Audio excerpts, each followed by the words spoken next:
नमस्कार, आप देख रहे हैं बिजनेस टुडे बाजार। मैं हूं हर्ष शर्मा, एक बार फिर आपके सामने हाजिर हूं। पिछले कुछ समय के दौरान कई सरकारी शेयरों ने निवेशकों को मालामाल बनाया है। अगर आप बीएसई पीएसयू इंडेक्स को देखें तो पिछले 6 महीने में इसकी ग्रोथ करीब 56.67% रही है। 56% से ज़्यादा यहाँ पे जो बीएसई पीएसयू इंडेक्स है वो भागता हुआ नजर आया। लेकिन हाँ, पिछले 1 महीने में ये जो ग्रोथ है वो कम देखने को मिली, करीब 8% के आसपास। लेकिन इसके बाद अब एक बार फिर पीएसयू शेयरों में रौनक देखने को मिल रही है। हाल फिलहाल में जो सरकारी शेयर कई मल्टीबैगर बनकर सामने आए, उनमें से एक स्टॉक है जिसके लेकर हम लोग ये रिपोर्ट लेके आए हैं। यहाँ पर दरअसल जो ब्रोकरेज है इस स्टॉक को लेकर काफ़ी बुलिश है।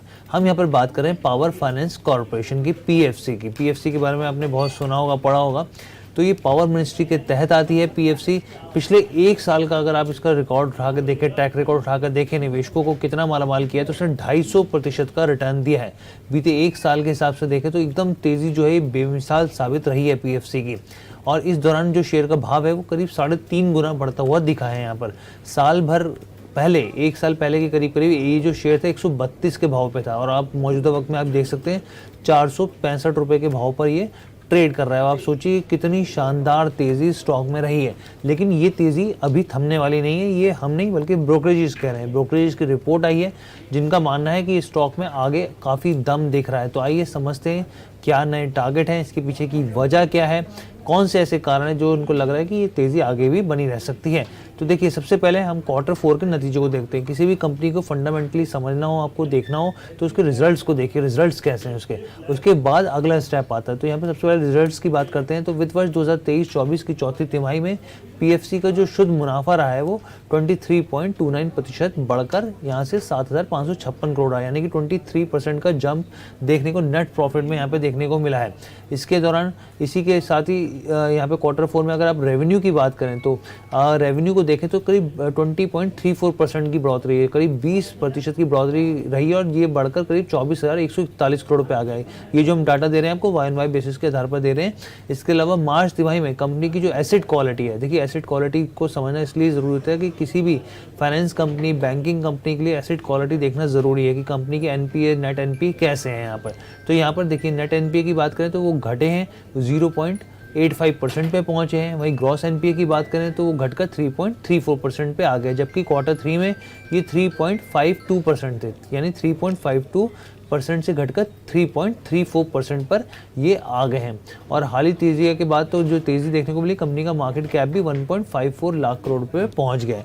अगर हम इसकी और चीज़ों को देखें फंडामेंटली, अगर आप इसको समझने की कोशिश करें तो कंपनी का जो मौजूदा पी है, पी करीब यहाँ पे 7.78 के आसपास ट्रेड कर रहा है। जबकि आप इसकी पीयर्स कंपनी को देखें, चाहे आप IRFC को देखें, इसका पी 37 के आसपास है। यहाँ पे REC को देखें 10 के आसपास है।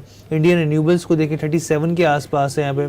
इसके अलावा और भी कंपनियाँ हैं जिनका पी इससे ज़्यादा दिखता है, लेकिन जबकि इसका पी 7.78 के आसपास है। जो मार्केट एक्सपर्ट के माने तो उनके हिसाब से ये एक अच्छा वैल्यूएशन होता है कि ज़्यादा स्टॉक महंगा नहीं है यहाँ पर।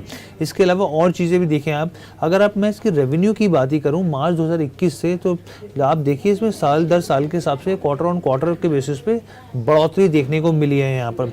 इसके अलावा अगर आप नेट प्रॉफिट को भी देखें, आप देखिए कि मार्च 2021 के क्वार्टर में यहाँ पे जो नेट इसका प्रॉफिट था वो 3,906 करोड़ था, और अब ये बढ़ते बढ़ते Q4 में यहाँ पर ये जो अभी पीछे साल गया FY24 का, तो उसमें 7,556 करोड़ रुपए आया है। अब देखिए करीब 4,000 करोड़ से बढ़कर ये करीब 7,500 करोड़ पे इसका जो है नेट प्रॉफिट देखने को मिला है। EPS को देखें, अर्निंग पर शेयर को, भाई कि एक अर्निंग पर शेयर की परसेंटेज के हिसाब से देखिए एक जो निवेशक है उसको किस तरीके से यहाँ पे फ़ायदा हो रहा है। तो 8.85 था मार्च 2021 में, यहाँ पे वहाँ से 8.85 से बढ़कर ये 17 पर आ गया EPS। तो आप खुद अंदाज़ा लगा सकते हैं किस तरीके से निवेशकों को इस स्टॉक ने फ़ायदा दिया है। यहाँ पर नेट एनपीए जहाँ पर आप बात करें 1.91% पे था, मार्च 2021 की बात कर रहा हूँ मैं, यहाँ पे नेट एनपीए 1.91% पे था, वहाँ से अब ये घटकर 0.85% पे आ गया है। ग्रॉस एनपीए को देखें आप 5.29% पे था, मतलब 5.5% के आसपास था नेट यहाँ पे ग्रॉस एनपीए, वो घटकर अब 3.02% के आसपास यहाँ पे आता हुआ दिखा है यहाँ पर। इसके अलावा अगर आप और चीज़ें देखें तो पहले हम लोग एक बार बात कर लेते हैं कि भाई ब्रोकरेज की रिपोर्ट क्या है, उसके बाद हम और चीज़ों को देख लेते हैं यहाँ पे। तो कंपनी की तरफ से, कंपनी पर यहाँ पर जो इसका शेयर है, इसके ऊपर ब्रोकरेज की रिपोर्ट आई और वो मानते हैं कि अभी स्टॉक में बहुत गुंजाइश है, बहुत कैलिबर है, बहुत दम है।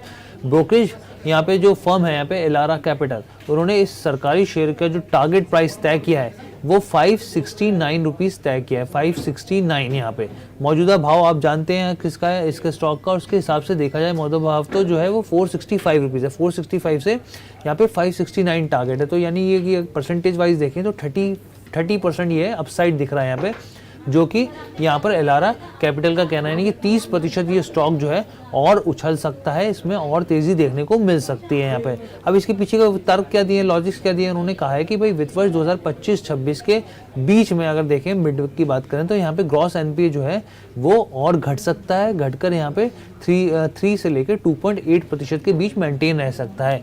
और ये जो चीज़ होती है वो कंपनी के एसेट की मजबूती दर्शाती है। यहाँ पर जैसे जैसे घटेगा एनपीए उस हिसाब से और जो है यहाँ पे कंपनी या फिर बैंकिंग जो सेक्टर है या फिर फाइनेंस सेक्टर जो है वो और मजबूती की ओर बढ़ेगा। यहाँ पे क्रेडिट कॉस्ट को देखें, यहाँ पे क्रेडिट कॉस्ट में उनका साफ तौर पे कहना है कि इसमें बढ़ोतरी की उम्मीद है और जिस तरह का आकलन किया जा रहा है, जिस तरह का उम्मीद की जा रही है वो उसी लाइन पे रहेगा। ये चीज़ उन्होंने कही है। इसके अलावा दूसरी जो चीज़ है यहाँ पे चॉइस ब्रोकिंग के जो इक्विटी रिसर्च एनालिस्ट है देवेन मेहता, उनका भी यहाँ पे कहना है कि निवेशक चाहें तो निचले स्तर से यहाँ पे प्रॉफिट बुकिंग कर सकते हैं। स्टॉप लॉस 407 रुपये का है, लेकिन उन्होंने यहाँ पे कहा है कि नई पोजीशन अगर जिनको लेनी है तो वो 440 एक अच्छा लेवल है, यहाँ पे खरीदारी कर सकते हैं। और उन्होंने भी जो टारगेट है वो 540 रुपये का दिया है। उनका कहना है कि यहाँ पे फेवरेट रिस्क रिवॉर्ड साफ तौर पर रेशियो जो है वो दिख रहा है यहाँ पर।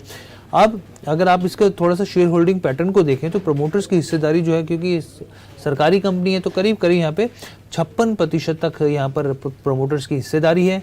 एफआईज जो विदेशी निवेशक हैं यहाँ पर करीब अच्छी खासी हिस्सेदारी है, करीब 17.19% हिस्सेदारी है। घरेलू निवेशक जो बड़े घरेलू निवेशक हैं, म्यूचुअल फंड से लेकर तमाम इंश्योरेंस कंपनी डीआईएस जिसे कहा जाता है, तो वो करीब 18.5% इसमें हिस्सेदारी है। पब्लिक की करीब इसमें काफ़ी कम 5-5.5% हिस्सेदारी है। तो ये ओवरऑल हमने कोशिश करी आपको पीएफसी की स्थिति बताने की कि कैसी है। इसके ऊपर जो रिपोर्ट आई है, अभी तक ये स्टॉक ने दमदार रिटर्न दिए हैं कि आगे भी ये रिटर्न जारी रहेंगे, तो ब्रोकरेजेस तो साफ तौर पे इस पर बुलिश हैं।